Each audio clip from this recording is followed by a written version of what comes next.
So in my last video, I asked you guys for help trying to figure out where this little sheet metal shim thing goes.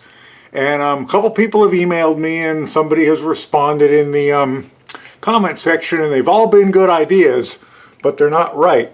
But I was sitting the other day thinking about this blower motor. Somebody asked me a question about the squirrel cage, and all of a sudden it just came back to me. On the back of the squirrel cage, let me get it off. I've got the nut loosened.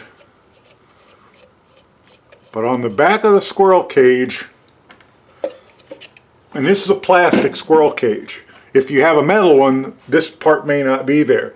But on the back of the squirrel cage, you'll see that square hole.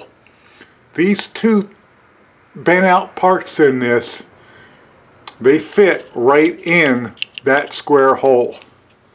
Right like that. And they fit perfectly. And after playing with it, I have found the easiest way to get it together. You can try shoving it on there. It fits on there really nice. But I have found the easiest way to get it together is to take this little part first, put it on the motor, on the shaft, the D shaft, and it fits nice and snug, and it fits either way, it doesn't matter.